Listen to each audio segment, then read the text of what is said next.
Hindi mahika ang sanhi ng kalinisan.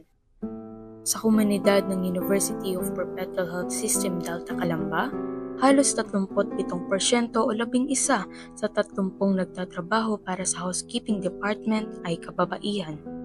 Bilang halos lahat sa atin ay saksi sa kalinisan at kaayusan ng ating paaralan, kilalanin natin ang isa sa mga nagpapanatili na to. Ako si Rochelle Molino Tan, 43 years old.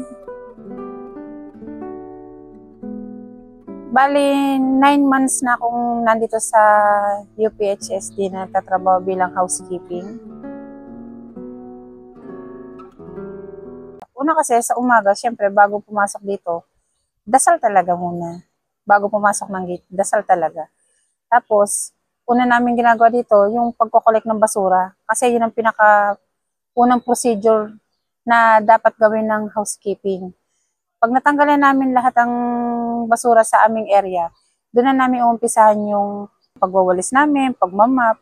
Yung pinakahuling part ng aming paglilinis dito hanggang sa oras ng aming pagpasok at pag-out ay yung check the area.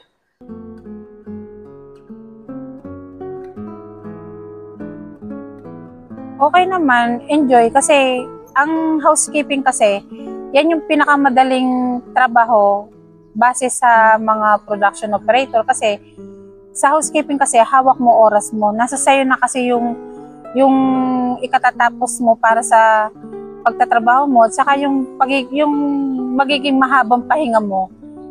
Diskarte lang baga pagdating sa trabaho. Pagmulaman kay Ate Rochelle ng kanilang trabaho bilang housekeeper ay may tuturing na madali kumpara sa ibang posisyon ng kawani sa paaralan, hindi may pagkakailang malaki ang kanilang gampanin sa araw-araw.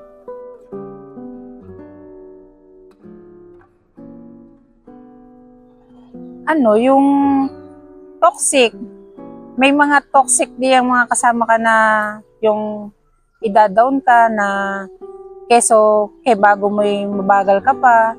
Pero di lang namin pinapansin kasi ang iniisip namin, pag kami nagtagal-tagal at pag-aaralan naman namin yung part ng trabaho namin, mas mabilis na kami kesa sa kanila ngayon.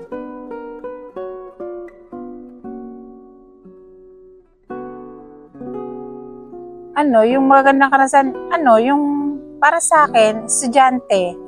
Kasi bibihira kasi sa mga estudyante yung papansinin ka. Kasi sa iba kasi, ang tingin sa iyo, mababa ka kasi tagalinis ka lang.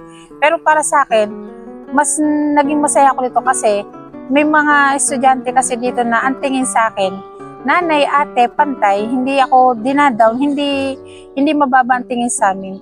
Tsaka, imbes na yung iba kasi na nagiging pasaway, nagiging yung pagtatapon nila ng basura kung saan na sa part ko tumutulong pa sila.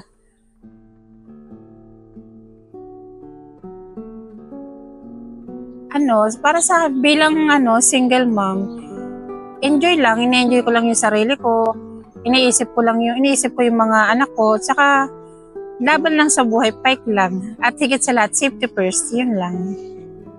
Madalas nating ihalintulad ang lakas at katatagan sa paghawak ng bakal. Subalit, para sa mga kababaihang walis ang kanilang espada, ang kanilang pawis at dedikasyon ay higit na mas matalas sa alinmang sandata. Sa lahat ng magigiting na kababaihan, naway magsilbing inspirasyon ang kanilang sipag at tiyaga na siyang humubog sa mundo ng ganap.